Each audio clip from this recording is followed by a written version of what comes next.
안녕하세요. 교육학부 이은설입니다. 저는 복수전공생인데요. 컴퓨터 과학은 지금껏 저에게 큰 부담이었습니다. 코딩을 할 때면 이게 왜 안 되는지, 그리고 이게 왜 되는지도 모른 채 일단 과제를 제출하기에 급급했고, 전공 수업은 따라가는 일마저도 벅찼습니다. 큰 그림을 그리지 못하고 내가 하고 있는 작업에 대한 의미도 알지 못했던 것입니다. 본 과목은 컴퓨터 과학이라는 학문을 배우고 가르치고 평가하는 교육론과 더불어 컴퓨터 과학이라는 학문의 주체가 되어 새로운 지식을 창출하고 공유하기 위한 방법론을 다룹니다.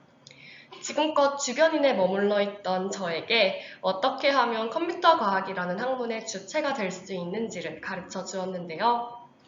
그럼 지금부터 제가 배운 내용을 소개하도록 하겠습니다. 컴퓨터 과학, 학습에서 연구까지 컴퓨터 과학도로서의 정체성의 시작하겠습니다.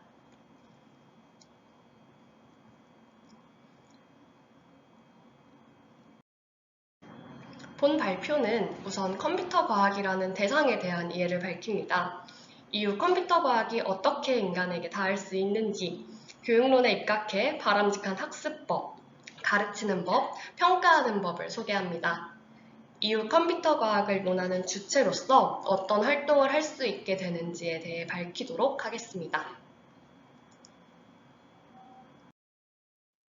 컴퓨터 과학이라는 학문을 공부하기 위해서 대상에 대한 이해를 먼저 해보도록 하겠습니다.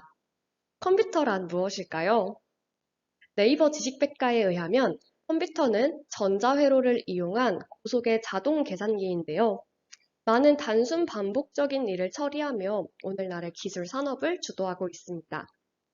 이 기계를 효과적이고 효율적으로 작동시키기 위해 많은 사람들이 고민했고 연구했습니다. 컴퓨터 과학은 이러한 컴퓨터에 관한 연구 활동에 대한 결과를 축적해 놓은 지식 체계입니다. 컴퓨터 과학의 지식 체계가 가진 특징 중 주목해 볼 만한 것이 있습니다. 첫째는 단순한 사실이 논리적 조작을 통해 복잡성을 가지게 된다. 둘째는 함이 없다입니다. 첫 번째 특징이 있기 때문에 타 학문과는 다른 방식으로 공부해야 할 필요성이 있습니다. 또 모호성이 없다는 점은 각 단계별로 학습을 진행했을 경우 모든 사람들이 성공적으로 컴퓨터 과학을 정복할 수 있다는 논리적 생각으로 이어집니다. 다른 학문의 경우 예를 들어 물리학이나 수학이나 혹은 인문학에서도 마찬가지죠. 감 혹은 사람마다 다른 감수성으로 인해 모호한 지점이 생기기 마련입니다. 하지만 컴퓨터 과학의 경우 인간이 만든 기계 속에서의 작동이기 때문에 모든 부분을 이해할 수 있고 명확하게 설명할 수 있습니다. 명확하게 설명할 수 있다면 모든 사람들이 이 과정을 학습하는 것이 가능하다는 결론으로 이어질 수 있습니다. 따라서 모든 사람들은 컴퓨터 과학도가 될 수 있습니다. 그러기 위해서는 컴퓨터와 관련된 지식의 체계를 이해하고 내면화할 수 있어야 합니다. 그러기 위해서 컴퓨터와 관련된 지식 체계를 이해하고 이를 위한 효과적인 방법을 지금부터 소개하도록 하겠습니다. 지식의 체계를 이해한다는 것은 다른 말로 하면 배움일 텐데요. 우리가 일반적으로 경험했던 배움은 지식을 머릿속에 주입하는 것입니다. 컴퓨터 과학을 공부할 때 이러한 방식은 치명적입니다. 처음엔 단순해 보이는 하나의 파편적인 지식이지만 논리적 조작을 통해 점차 복잡해지는 구조를 모두 암기하는 것은 불가능하기 때문입니다. 컴퓨터 과학을 배우는 데 있어서 가장 중요한 것은 Valuable Basis인데요. 해당 표는 이전에 언급했던 컴퓨터의 지식 체계를 표로 설명해 놓은 것입니다. 해당 표를 배움의 기반으로 둘 때 지식의 체계를 이해한다는 목표를 가장 효율적으로 성취할 수 있습니다. 해당 표는 컴퓨터 과학은 how와 why라는 질문에 기반하여 지식들을 형성하고 있음을 보여줍니다. 하나의 사실에 어떤 논리적 조작을 통해 지식으로 창출되었는지, 그리고 그 지식이 생성될 수밖에 없었던 이유가 무엇인지를 배워야 하는 것입니다. 논리적 조작 과정을 이해하기 위해 시간을 쏟을 때 누군가의 논리적 조작의 결과, 즉 지식이 창출되는 과정을 간접적으로 경험할 수 있습니다. 또 지식이 왜 생성되었는지를 이해하며 하위 단계와 상위 단계 간의 연결성을 파악할 때 각각의 의미와 가치를 이해할 수 있게 됩니다. 이 각각의 단계에 대한 물음을 품고 학습을 진행할 때 가장 효과적인 방법으로 컴퓨터 과학을 이해할 수 있습니다. 이 과정을 혼자서 해 나가는 일은 상당 시간이 걸릴 것입니다. 특히 Y를 답하기 위해선 상위 단계와의 연결성을 파악해야 하는데 이를 학습자 혼자서 찾아 나가기에는 많은 어려움이 있습니다. 그렇기 때문에 우리는 티처가 필요합니다. 그렇지만 지금까지의 티처는 지식의 창출 과정을 음미할 수 있게 돕기보다는 그저 지식을 주입하는 데에 급급했습니다.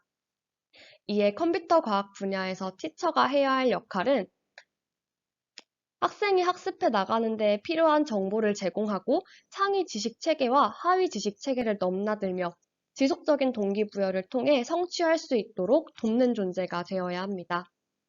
이 가르침의 과정에서 가장 중요한 것은 가르침의 목적입니다. 좋은 가르침과 형편없는 가르침의 차이는 어떤 목적을 가지고 있느냐에 달려있기 때문입니다. 예를 들어서 모든 수강생이 해당 학기를 성공적으로 마치는 것을 목표로 한 티처는 학생들이 성공적으로 마칠 수 있는 방법을 구상합니다. 그러나 컴퓨터 과학은 복잡하고 어렵기 때문에 오직 똑똑한 학생들만이 성공적으로 해당 과정을 마칠 수 있으며 따라서 가르침의 목적은 똑똑한 학생을 변별해내는 것이다 라고 설정한 교사는 그에 적합한 수업을 구상하게 됩니다. 결국 가르침에 대한 영향력과 중요성에 대한 고민은 줄어들고 많은 학생들이 실패를 하게 되는 구조가 만들어집니다. 이러한 목적을 설정하는 것은 지식 체계에 기반합니다. CS라는 분야를 어떻게 이해하고 있느냐에 따라 설정할 수 있는 목적에는 차이가 생기고 이 작은 차이는 제3자의 성공과 실패, 즉 학생의 성공과 실패의 경험을 만들어주는 결정짓는 큰 사건으로 이어집니다. CS라는 과목에 대한 명확한 분석을 기반으로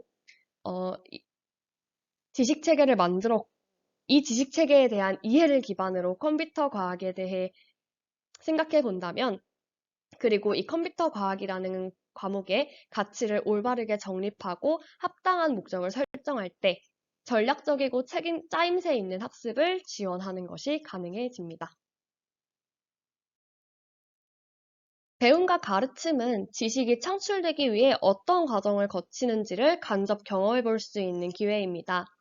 내가 경험한 지식 창출의 과정을 되짚어보며 그 과정을 재현해 볼 수 있는 기회가 바로 평가입니다. 따라서 평가를 할 때는 무엇을 평가할 것인가가 중요한 주제인데요.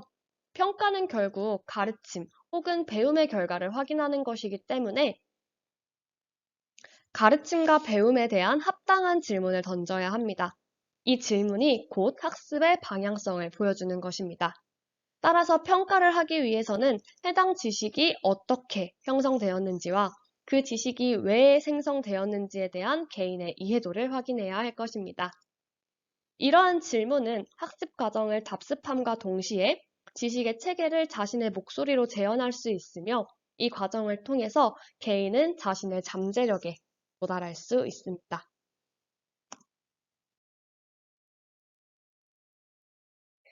컴퓨터 과학을 학습하는 것의 최종 목적은 무엇일까요? 바로 컴퓨터 과학 분야의 지식 창출 단계를 내면화하는 것입니다. 그렇기 때문에 이 과정을 충분히 내면화했다면 그 다음 단계는 직접 지식을 창출하고 공유할 수 있어야 합니다.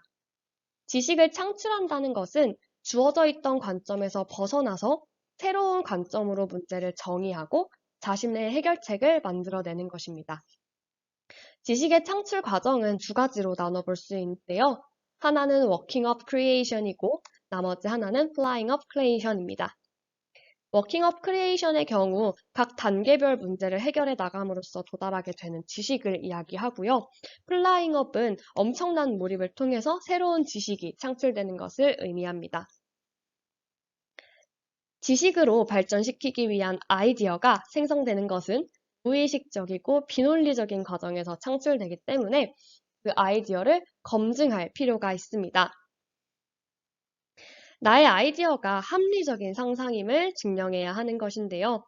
단순히 아이디어에서 그치는 것이 아니라 컴퓨터 과학 분야에서 의미 있는 하나의 지식이 되기 위해서는 컴퓨터 과학의 설계 철학과 발전 방향에 나의 아이디어가 일치함을 보여야 합니다.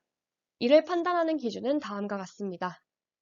첫째, 나의 아이디어가 수행의 효율성을 증가시키며, 둘째, 모든 경우에 적용 가능한 일관성을 지니고, 셋째, 독창적이어야 합니다. 첫 번째는 발전 방향과의 일치 여부를 확인하기 위함이고, 두 번째와 세 번째는 설계 철학과의 일치 여부를 확인하기 위한 기준입니다. 이에 합당하다면 그것은 지식으로서 다른 사람들과 공유할 만한 가치를 가지게 됩니다. 마지막으로 지식을 공유하기 위한 발표의 방법론을 설명하겠습니다. 많은 사람들이 자신의 지식에 갇혀 사람들과 소통하는 데에 실패하곤 합니다. 아무리 좋은 아이디어라도 다른 사람들을 설득시킬 수 없다면 그 지식은 아무도 쓰지 않는 무용한 지식이 되어버립니다. 따라서 내가 가치 있다고 판단한 아이디어를 사람들에게 이해시키기 위한 체계적인 방법이 필요합니다. 어떤 방식을 취할 때 가장 효과적으로 지식을 전달할 수 있을까요? 교수님께서 추천해 주신 방법은 자신의 문제의식을 먼저 설명하는 것입니다. 나는 이것을 왜 하는가? 어떤 가치가 있는 일인가에 대한 직접적인 답을 제안함으로써 사람들에게 해당 지식의 중요성을 보이는 것입니다. 즉, 동기부여를 할 수 있을 때 사람들은 마음을 열고 나의 지식이 어떻게 창출되었는지를 이해할 수 있을 것입니다. 동기부여를 충분히 한 후에 설계 철학과 발전 방향에 맞춰 지식의 의의를 설명합니다. 이때 나의 지식을 검증했던 효율성 증가, 일관성, 독창성에 대한 언급을 통해 내용을 전달하면 효과적으로 전달할 수 있습니다. 마지막으로 탑다운 방식으로 자신의 지식을 보여준다면 효과적으로 사람들을 설득할 수 있을 것입니다. 이런 순서가 중요한 이유는요, 무의식적으로 창출되어서 얽히고 설켜있던 나의 지식을 논리정연하게 이해시키는 방법이기 때문입니다. 이 과정은 마치 티칭을 했던 방식과 비슷한데요. 가르침에서 가장 중요한 것이 가르침의 목적으로 모든 학생이 성공적으로 성취할 수 있을 것이다 라는 생각으로 진행했던 것처럼 발표를 할 때에도 나의 발표를 듣는 모든 이들이 알아들을 수 있도록 해야 한다는 생각을 기반으로 발표를 준비해야 합니다. 지금까지 컴퓨터 과학도로서 컴퓨터 과학을 학습하는 방법과 컴퓨터 과학을 연구하는 방법을 살펴보았습니다. 컴퓨터 과학의 지식 체계를 기반으로 할 때 컴퓨터 과학은 모든 사람들이 성공적으로 정복할 수 있는 분야입니다. 그렇기 때문에 내가 충분한 시간과 노력을 쏟는다면, 그리고 포기하지 않는다면, 비전공자였던 저도 충분히 컴퓨터 과학도로서의 정체성을 가질 수 있을 것입니다. 이는 단순한 신념이 아니라 사실에 기반한 논리적 추론의 결과입니다. 이상으로 발표 마치도록 하겠습니다. 감사합니다.